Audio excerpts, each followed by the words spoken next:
Welcome back to another full day with Gravel Travels, exploring Botswana. We started the morning with some very much needed water top up. We found this company, Aqua in Mahun, who fills bulk tanks, big or small, and also supplies smaller containers of water should you find yourself around here and wanting water. Leaving Mahun mid-morning, we've got about 100 kilometers or so to go before we reach Nxai and the Nxai. But then, forgetting our beloved GPS also enjoy gravel just as much as we do, and so our estimated time of arrival changed quickly as we took a very special detour, not scenic and not shorter, but it was better than the tarmac, so we did not complain, as it was only about an extra 25 kilometers. And reaching the gate entrance at Nxai, we were told that we were supposed to have checked in at South Gate, just off the main road. Looks like we managed to enter the park without paying, but I promise that was not the plan. And after speaking to an official, they arranged that we could settle as soon as we finished our game drive through the pans, which was not long at all, because the clouds started gathering, and from the rumbles coming out of the skies, it was clear we were going to have a storm again. And we were warned to rather leave the pans if the rain started, as here you will get stuck for a very long time.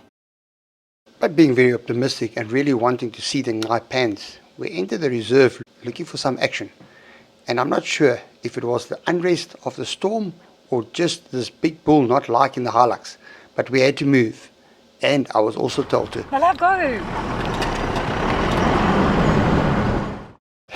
And just like that, we got out the way of this upset elephant bull and straight into the storm.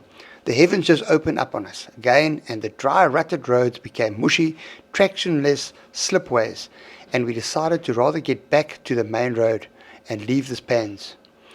Also skipping the Nxai, which we will definitely come back for in a very, very near future. And not too long on the tarmac, just other side of Quetta, the skies turned blue with only cotton balls for clouds and no rain. Happy to say we did not get stuck in again, and the feeling of being on holiday was still in full swing. We were told about Planet Baobab, and seeing it was on our route to our next stopover, we thought we would try and make that also a stopover, which did not quite work as planned. So we had another little setback here. Unfortunately, Planet Baobab is fully booked on the campsite, so we thought we'll do a quick walkthrough. We can have lunch here. They have got a normal accommodation, dinner, bed and breakfast. Real pity we can't get in here. This is definitely a place you want to tick off when you come here, and we only actually heard about this while we were traveling this way. So yeah, but like I said before, we didn't book anything along for this trip, and this is unfortunately the disappointment you have to deal with and then make alternative plans. So we will move on back to Nata and have a look there, but we're not going to. Stopping here and having the opportunity to spend some time amongst these giants was well worth the time.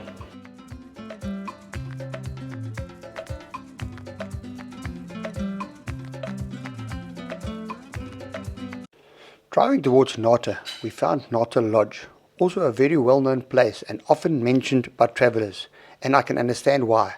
As we were driving towards the reception, the feeling of wanting to stay over was almost not negotiable, and the long days travelling took its toll too. So we found a camp spot at Nata Lodge. Turned out to actually be one of the cheapest places we have actually stayed in Botswana, and was probably one of the fanciest lodges. At 190 pullers for the two of us for evening. There's not many people camping here. This is what it looks like. We decided to go where it's 4x4 only. It's like a little rough section drive in. Very nice. Like I said, it's quiet, private. There's only two other people in the campsite. There's heaps of sites here. Plenty to choose from.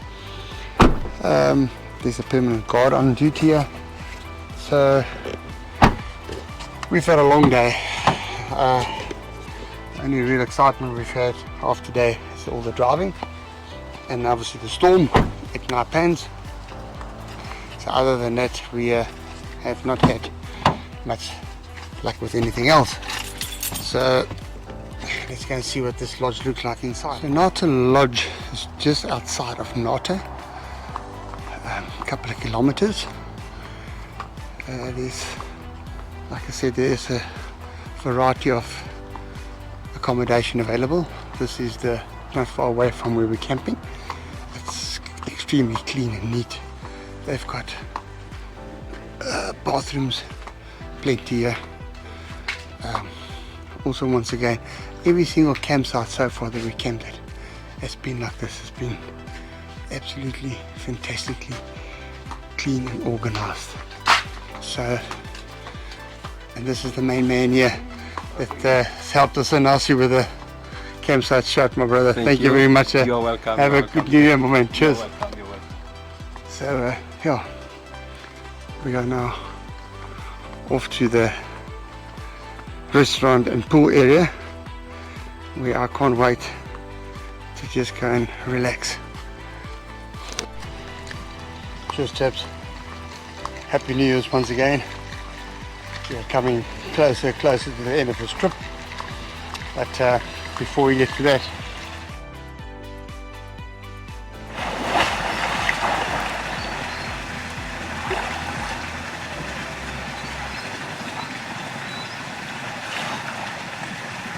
absolutely fantastic. To all you chaps out there thinking of coming to Botswana, stop thinking, make it happen, brother. Nothing will give you more pleasure than traveling this unbelievable, magnificent country. Animals, the people, everything, the weather, even if it's rainy season. We've had a fantastic time here. We're not finished. Stick around, we'll show you a hell of a lot more. Absolute fantastic meal after a fantastic day, chaps. Cannot go wrong. Cannot fault this place at all. From campsite to ablutions, to swimming pool, to bar, to meal. So listen, cheers to the absolutely fantastic trip so far. Fabulous trip. So not sure if you guys can see this, but they brought out the lanterns here, and we've just finished our meal. And it's absolutely a scene of nature. It's an African vibe with temperatures in the region of about 30 degrees. I've had a swim, I've had some cold beverages, I've had a decent meal, and I can't wait to go back into the rooftop tent of mine.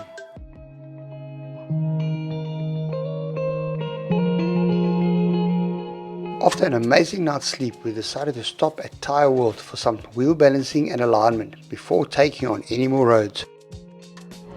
So we got a quick tyre balancing and wheel alignment done. 2 weeks of harsh gravel road took its toll on this Hilux.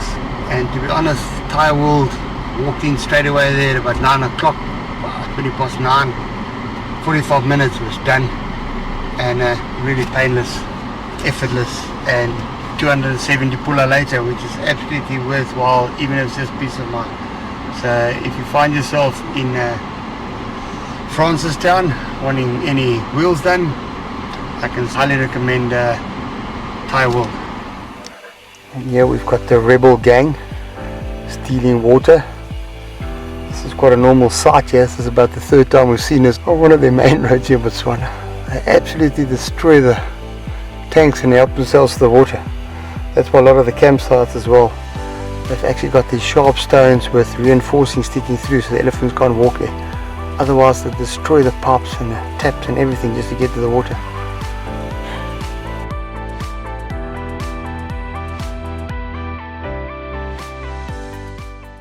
Karma Rhino Sanctuary, about a 2-hour drive from Francistown, and we were told this is a must-see while we are here. Always, like gravel travels, cannot resist, so got a campsite and also enjoy the curious shop while being helped by friendly staff. Entered the Rhino Sanctuary.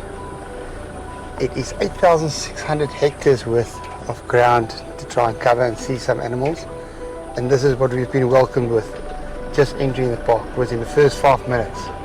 There's plenty of impala. We then put that on to the back here. We're seeing some zebra. We just spotted the first, there's some giraffe in the front.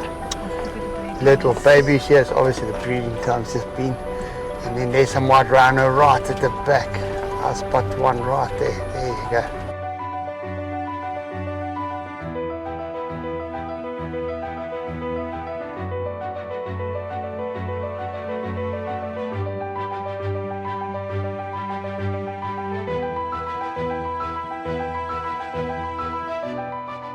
This place is a naturally well manicured reserve, if ever there was something like that. The feeling of being in the wild, yet with animals that know they are protected. Even the dung beetles here are chilled and all hang out in the masses. The staff mentioned a beautiful bird hide, which obviously we could not resist. But they also mentioned that this sanctuary is the only place in Botswana where you could see a rhino which has not been dehorned. I did not do any research on this and only relay what we were told by the staff. True or not, it made this visit even more special to this sanctuary.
Lunch was at the restaurant and I was ready and with real need for a traditional meal, and only knowing one, I ordered a Szechuan.